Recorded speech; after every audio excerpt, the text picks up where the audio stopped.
Perkenalkan, nama saya Sutriani dengan NIM 2020010219. Di sini saya akan mempresentasikan sebuah materi pertemuan 1 manajemen audit dengan judul Konsep Dasar Manajemen Audit. Pengertian manajemen audit. Audit manajemen merupakan audit terhadap manajemen suatu organisasi secara keseluruhan untuk menilai unsur-unsur manajemen suatu organisasi tersebut apakah telah direncanakan, dilaksanakan, dan dikendalikan dengan prinsip-prinsip manajemen yang baik dan benar, sehingga fungsi-fungsi pada suatu organisasi tersebut dapat meningkatkan efektivitas, efisiensi, dan ekonominasi serta kesesuaian terhadap kebijakan setiap operasi yang dilaksanakan. Pengertian audit manajemen menurut ahli. Yang pertama ada Brinks Modern Internal Auditing. Audit operasional adalah review independen termasuk seluruh aspek dari organisasi, fungsi-fungsi bisnis, pengendalian keuangan, dan sistem-sistem pendukung. Audit operasional melibatkan review sistematis atau aktivitas organisasi atau segmen tertentu dari organisasi sehubungan dengan tujuan tertentu. Yang kedua ada menurut Alan J. Sale. Audit manajemen adalah pengujian yang independen atas bukti yang objektif yang dilakukan oleh personel yang terlatih untuk menentukan apakah sistem manajemen terintegrasi yang bertujuan untuk memenuhi kewajiban kontraktual dan kewajiban legal perusahaan atas pelanggan dan komunitas diimplementasikan secara efektif dan hasil dari pengujian tersebut akan disajikan secara benar dan wajar. Audit memiliki tujuan yang beragam. Yang pertama, pada audit laporan keuangan bertujuan untuk menentukan apakah laporan audit telah disusun sesuai dengan prinsip akuntansi yang berlaku umum. Tujuan audit yang kedua pada audit kepatuhan untuk menentukan tingkat kepatuhan suatu entitas terhadap hukum, kebijakan, rencana, dan prosedur. Tujuan audit yang ketiga terdapat pada audit internal. Yang pertama, untuk menilai keandalan laporan keuangan. Yang kedua, untuk menentukan tingkat kepatuhan suatu entitas. Yang ketiga, menilai pengendalian internal organisasi. Yang keempat, menilai efisiensi dan efektivitas penggunaan sumber daya.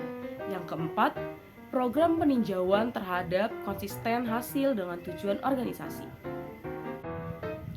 Tujuan audit yang keempat pada audit operasional manajemen, menilai efisiensi dan efektivitas penggunaan sumber daya. Pada audit manajemen memiliki karakteristik menemukan penyebab kelemahan, menganalisis akibat, menentukan perbaikan, program atau aktivitas perusahaan. Keluasan auditnya keseluruhan aspek manajemen baik yang bersifat kuantitatif maupun kualitatif. Memiliki tujuan menemukan berbagai kelemahan dalam operasional perusahaan, selanjutnya dilakukan perbaikan, penghematan, efisiensi, dan efektivitas pencapaian tujuan perusahaan. Ruang lingkupnya keseluruhan fungsi manajemen dan unit terkait mencapai seluruh aktivitas atau program. Keluasan audit yang bergantung pada pengendalian manajemen perusahaan. Yang terakhir ada dasar UDRIS, berdasarkan kepedulian manajemen untuk memperbaiki program. Pada audit keuangan, karakteristiknya adalah audit data akuntansi, proses pencatatan, dan laporan akuntansi. Keluasan auditnya cenderung ke aspek dan keuangan finansial. Tujuan auditnya mendapatkan keyakinan bahwa laporan keuangan yang disajikan telah sesuai. Laporan keuangan dapat digunakan untuk pemakai laporan keuangan.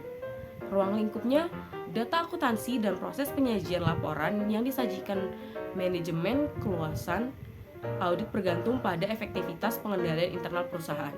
Yang terakhir, dasar yuridis, keharusan menyampaikan laporan keuangan yang telah diaudit angkutan publik.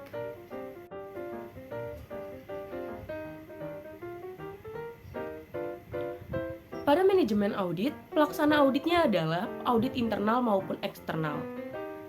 Frekuensi auditnya tidak ada ketentuan, kepedulian manajemen mencapai efektivitas dan efisien program.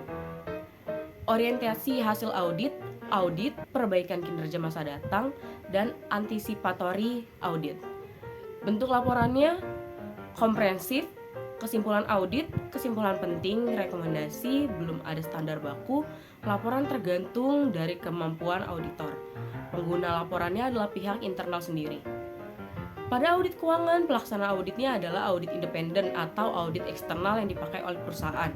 Frekuensi auditnya bersifat reguler, rutin, dan penerbitan laporan keuangan.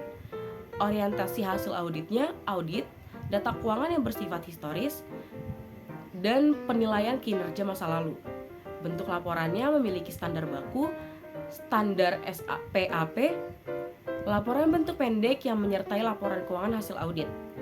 Pengguna laporannya adalah pihak eksternal, pemegang saham, investor potensial, kreditor, dan pemerintah. Prinsip dasar yang terdapat pada manajemen audit ada beberapa.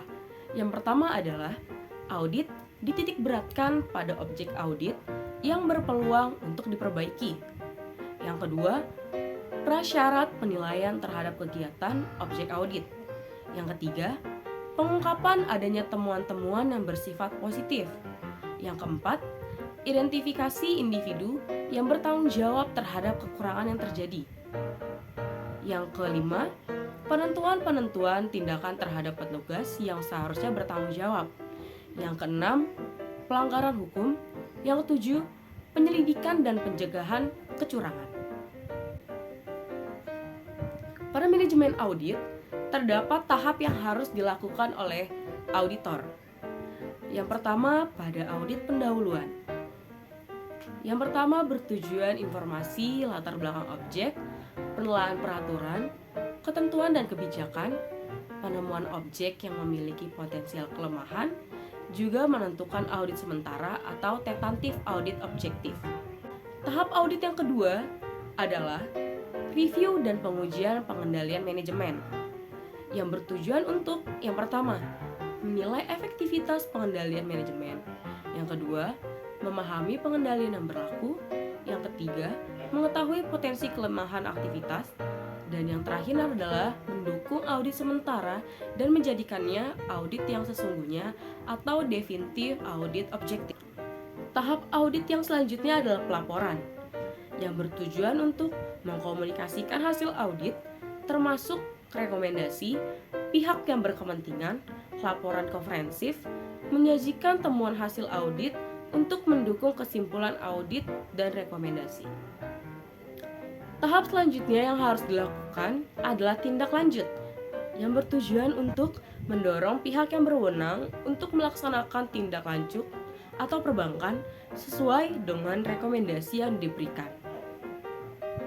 Tahap audit yang selanjutnya adalah audit rinci yang bertujuan untuk pengumpulan bukti yang cukup relevan dan kompeten.